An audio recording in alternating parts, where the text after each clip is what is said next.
I wonder if there's one last linkage around how HR professionals talk about our own work. You mentioned a post out on LinkedIn that I did recently about like, don't say X, say Y. When we talk about driving employee engagement, and you and I have slightly different takes on this, who actually cares about employee engagement? What your business leader actually cares about is attrition. Do they care about attrition, or do they care that there are vacancies where the work can't get done? Or do they not really care about the vacancies? They care about the lost revenue because those people would otherwise be billing hours. So like understanding who your stakeholders are, what they care about, what measures and metrics they use, like use those rather than defaulting to our own language, our own areas of comfort, like engagement or representation, or the more classic HR lingo is if it doesn't resonate with our stakeholders, it doesn't influence very well.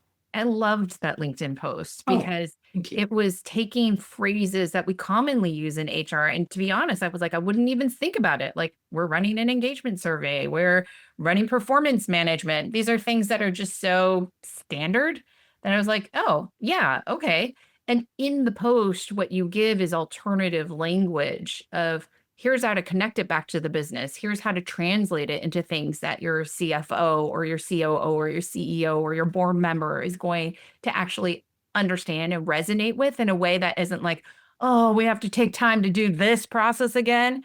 And instead, it's like you're putting it into terms of value that it creates for the business in a way that will say to them, hey, this is why we should be dedicating the time towards it, because the ROI becomes much, much clearer when it's illuminated in that sense. And so the vocabulary that you were giving, the phrases that you were sharing, I thought were all really helpful, if not extremely valuable for HR leaders to be looking at as examples to be able to then say, hey, how do I translate my own work in a way that will resonate within my own organization?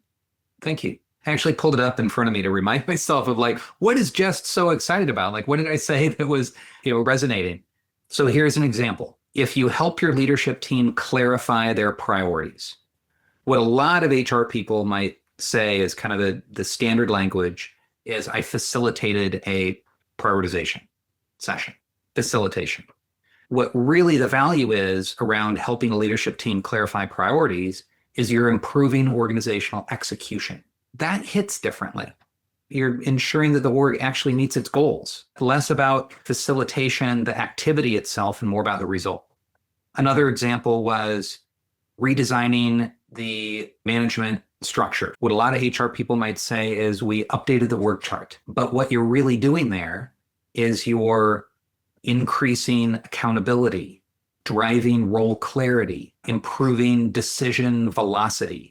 That, again, is about helping your company get stuff done, meet its goals, versus the more transactional activity of updating an org chart.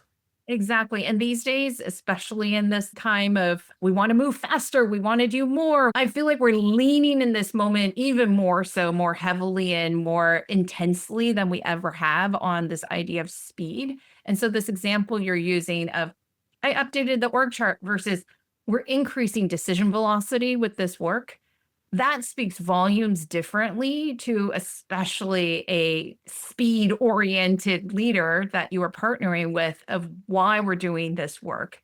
And so it's how do we market what we're doing in a way where it's understanding like this isn't just fluffy stuff that's happening. We're not just moving boxes around for moving boxes' sake.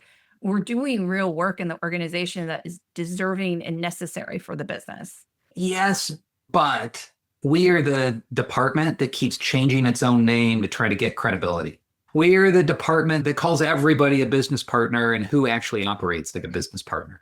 We're the department that wants to be called, instead of human resources, now we're people and culture, or before we were personnel and now we're human capital. And we keep trying to rebrand ourselves, and words matter, but you also have to back it up with working on the right things.